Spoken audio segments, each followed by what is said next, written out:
こんにちは。本日はトルコのカッパドキアから陸路で国境を越えてジョージアへの移動方法について紹介します。まずはギョレメのバス停で国境近くの町トラブゾンへのチケットを購入します。1日13時半発と19時発の2本のみでした。今回も老舗バス会社のキャミールコチに乗ります。トラブゾンまでは13時間ちょっとみたいなので、深夜に着かないように19時発を予約。長距離バスを検索するアプリの画面を見せて座席も指定できました。パスポートとチケットを SMS で受け取るためトルコの電話番号を伝えました。1人当たり約3400円でした。15分遅れでバスが到着しました。荷物を乗せて乗り込みます。 SMS の画面を見せれば OK。砂を落としなさいと何度も言われました。取れないけど全力アピール。トルコの長距離バスは広々席で本当に快適。日本の夜行バスはもう乗れないかも。モニターがついていて映画やドラマを見ることができます。 USB ポートは積運悪く潰れてました。電源がついているのでこれで充電できます。フリー Wi-Fi は SMS 認証でありましたが弱くて1時間ぐらいしかつながらなかったです。トルコに3ヶ月弱いたので離れるの寂しい。長距離バスに乗っていると検問みたいなのによく合います。トルコの長距離バスの嬉しいポイントがお菓子や飲み物のサービスがあること。夕食タイムを含んだ長めの休憩です。どのバスかわからなくならないように注意です。トルコは喫煙者が多いので降りて一服しています。私たちは50円くらいのサンドイッチ。斜め前の女の子がバナナをお裾分けしてくれました。出発前に一応いるか確認してくれます。消灯したので朝まで爆睡かと思ったら突然明るくなってジュース配りタイム。深夜に数回休憩所に寄りましたがみんな爆睡。気づくと明け方で国会沿いを走ってました。オレンジの朝日かな。隣がいない人はみんなこんな感じに寝てます。だんだん人が降り始めます。知らない街を通るのが楽しいです。トラブゾンの標識が見えましたがあと2時間ぐらいかかりそう。やっとトラブゾンのバス停に到着しました。ちなみに声はかけてもらえないので自分の降りるバス停を乗り過ごさないように注意してください。カバンを下ろしてもらえないこともあります。カッパドキアから14時間で到着しました。ゴマのついたパン、シミットが誘惑してくる。誘惑に勝ってとりあえずトイレへ向かいます。トイレは現金のみで3リラでした。ここから国境の町サルピまではさらにバスで向かいます。調べてみたらここのバス会社が1時間間隔でバスを出しているようでした。英語は通じませんがサルピといえば伝わりました。もうすぐ出るから乗りなよという感じでしたがこれ以上の連続移動はアラサー2人には辛い。トラブゾンに1泊するので明日の予約をお願いすると明日の朝一のバスを提案してくる。なんとか明日の9時半のバスで納得してもらいました。サルピまでは1人約940円です。パスポートとチケットを SMS で送ってもらうので電話番号を伝えて予約完了。座席は勝手に決まってました。出発場所も確認したので OK。 ホテルに荷物を預けに向かいます。バス停にはロカンタやコンビニがあります。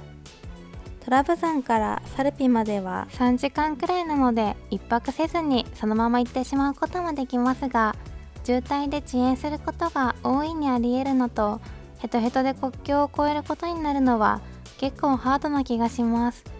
仕事の関係もあり私たちはバス停に近い最安値の宿1泊3000円のところにしました。チェックインは14時なので荷物だけ預かってもらいに行きます。レセプションには誰もおらず食堂で待機。スタッフさんが来てくれて事務所へ。英語は通じないですが翻訳で分かりやすく案内してくれました。12時にチェックインさせてくれるそうです。お腹が空きすぎたけどまだ仕込みの時間。甘いのはあるけどがっつり食べたい。朝から空いているロカンタを発見しました。厨房の前で指差し注文させてもらって、ホロホロ肉のスープとレンズ豆のスープ、ポテトをおまけしてくれました。全部美味しくて瞬殺でした。値段が分からずドキドキでしたが700円くらい。ホテルに戻ってチェックインしました。ベッドで寝れるだけで幸せだ。デスクもあるのが地味に嬉しい。シャワー浴びたら必ずびしょ濡れになるトイレ。共有スペースはこんな感じに揃ってる。ホテルというか合宿所みたいで懐かしかったです。朝食付きで1人1500円。バスの乗り換え休憩にはおすすめの宿です。バス停まではトランクを持っても10分くらいですが、トルコリラをジョージアレルに変えたいので9時オープンに合わせて銀行へ行きましたが、全部オープン前。開く気配もなかったです。オープン時間に開かないのは海外あるあるですよね。国境とのレートを比較したかったんですが、諦めてバス乗り場に向かいます。まだ乗るバスが来ていないようなので、野良犬と一緒に待ちます。バテミと書いてあるそれっぽいバスが到着。SMS を見せて合ってることを確認。小さめのバスですがテトリスみたいに詰めてくれます。乗っていいよということだったので一番乗り。今までのバスより小さめの中型バス。そんなに広くないですが3時間くらいなら頑張れそう。上の棚狭すぎて何にも入らん。勝手に決められた席一番前で結構怖いです。席に空きがあれば当日もこんな感じに購入可能。お金を数えながら器用に運転。しかもバックだけど大丈夫？一応乗っている人チェック。このバスはジョージアの国境に近い都市バトミ行きと書いてありますが、実際はトルコ側のサルピで降ろされます。国境は徒歩で渡ってジョージア側のサルピに出ます。そこでジョージアのバスを自力で捕まえてバトミまで行くことができる移動方法です。バトミまで行く長距離バスも1日1台あるらしいですが、時間の融通を考えて私たちはこのバスを利用しました。トルコ最後のご飯はシミットです。昨日夜ケバブ食べたし、思い残すことはありません。絶対にまたトルコに行くと誓って。2車線あるけど片方はトラックに占領されていて、実質1車線になっています。このトラックの列は国境まで続いてました。一番前だと嫌でも道の状況が見えるのでそわそわしちゃいます。トンネルを越えたら国境です。道が混んでたのと休憩が押したのもあり4時間くらいかかりました。これがトルコ側の国境。入り口の目の前に止まってくれます。ジョージアからトルコに入る人はまずあのマスクが見えるそう。トランクをガンガン出されるので回収。流れに乗って国境を越えます。ここから建物の中へ。入り口にはジョージアの方がたくさん。トルコの物価が安いので買い出しに来てるみたい。そんなに油買うってここでは思いましたが、ジョージアの物価を見て納得。物価の比較は他の動画で紹介します。とにかくトルコの出国手続きをしてくれるカウンターまで無我夢中に歩くだけです。お守り？車で国境を越える人は結構並んでます。着きました。こっちも少し並んでる？トルコ国籍または他の国籍でカウンターが分かれてます。5分くらいで質問もなく無事出国。荷物を X 線に通して次は入国手続きに進みます。車両レーンは混んでます。ジョージア国境のシンボルが見えた。もうちょっとで入国審査に着きそう。今はどっち側にいるのか不明ですが、両替所があったので試しに少し両替します。365リラ、約2800円を両替するといくらになるでしょうか。金額を確認して2箇所サインをします。両替所でもパスポートの提示が必要です。 Thank you. 51.85。約2500円。想像より良かったです。税関に申請するものはないので左側に進みます。土曜日の昼間ですが空いててスムーズ。パスポートを見せただけ、質問もされず保険も聞かれず無事入国できました。両替しなかったら20分もかからないくらい。陸路での国境を越え、私は初めてだったので安堵。時差があるのでジョージアが1時間進んでます。次はバテミまで行くバスを探します。市バスでも行けるそうですが、交通 IC がないと乗れず、ミニバスに乗って移動します。あの不思議な形、目印にぴったり。建物を出るとすぐに両替所があります。こっちの方がレートいいです。ミニバスを探しますが、なかなか見つからない。びっくりするほど多い両替所を通り過ぎて、市バスはここから出るみたいです。ミニバスっぽいの見つけたので、片っ端から聞くことに。映ってないですが、指差しで教えてくれてます。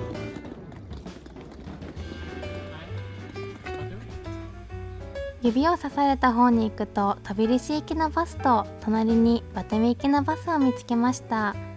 入り口出てすぐの両替所の隣にありました。さっきは全然気づかなかった。乗っている人にも確認して安心。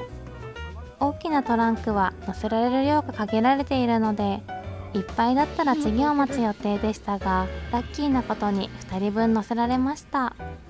料金は1人5ラリで約240円。地元の人は2ラリだったので、観光価格か荷物価格かもです。ミニバスは満席にならないと出発しませんが、順調に席が埋まり5分くらいで出発。この辺りはジョージアのリゾートなのかな。海水浴している人がいっぱいいました。満席というか立ちの人もいるバス。ジョージアに着いてまだ数十分ですが、なんか雰囲気がカンボジアのプノンペンに似てる。誰か伝わりますかね。トルコの小銭と仕分けしてます。ちょっとずつ人が降りていくと思ったら、終点、中途半端なところで私たちも降りることに。後ろの荷物忘れないでねと親切。こんな大きいトランク持って少しでも歩きたくない。なんだかんだバテミ市内までは40分くらいかかりました。バテミに滞在する方はここからタクシーに乗って移動するか、交通 IC カードを買って市バスなどで宿まで移動する流れになると思います。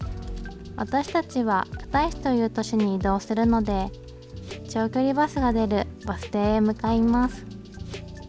すごいロープウェイ気になる。降ろされたところから5分くらいで着きそう。ジョージアの犬も大きいです。すごいカンボジア感ある。トルコのトラブゾンからジョージアのバテミまで移動時間の総数は国境を徒歩で越える時間も含んで19時間30分くらいでした。ここからあと何時間かかるのか。バス停らしき場所を発見しました。このホテルが目印です。山のようなバスからクタイ市行きを探せ。ジョージア語だと読めないので聞き回るしかないです。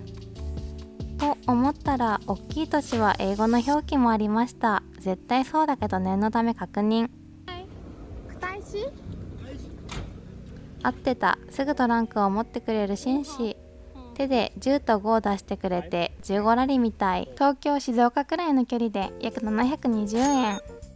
大きい荷物も無事入れられました。結構これ心配してた。まだまだ出発しそうもないので、もう少し早めに出るバスがあるか偵察へ。このよく絵文字に使われている丸っこい文字、ジョージア語だったことを初知りしました。文字が読めず帰ってきた。国が変わって宗教が変わったのも感じます。トルコであんなにいい思いをしていたので、ジョージアのバス耐えられるか心配。30分ほど待ってやっと満席に。バテミからクタイ市は3時間弱くらい。狭い席で密集しているのに冷房もなく、外からの風が命の風です。後ろに入らなかったトランクは通路に。ちっちゃくなってて本当に狭そう。ずっとバック音楽が流れるのはジョージアあるある？外はやっぱりカンボジアみたい。1回だけ途中休憩がありました。体が固まりすぎてとりあえず脱出。2500円分しかジョージアのお金ないのに交通費が破格のおかげでお水とアイス買いました。最高。クタイ市には空港もあってここで降りる人も多かったです。位置情報的にはあともう少し。クタイ市のバス停はマックが目印。やっと着いたと思ったら即タクシーの呼びかけ。宿への道のりを確認するため避難。ジョージアもトルコに負けず犬いっぱい。とりあえずキャッシングのために銀行探し。銀行の色をなぜか赤だと思い込んでいて全然見つからなかった。今回もエポスカードでキャッシングしてネットで即返金の術。SIM も買いたかったけどさすがに閉店。エアビーで借りた部屋に到着しました。20ロックでお部屋も綺麗で安心。今回のトルコからジョージアへの移動、詳細はこんな感じ。ほぼ24時間かかってる。近所のスーパーで買った3ヶ月ぶりの豚肉とビールで生き返る。ご視聴ありがとうございます。チャンネル登録、高評価嬉しいです。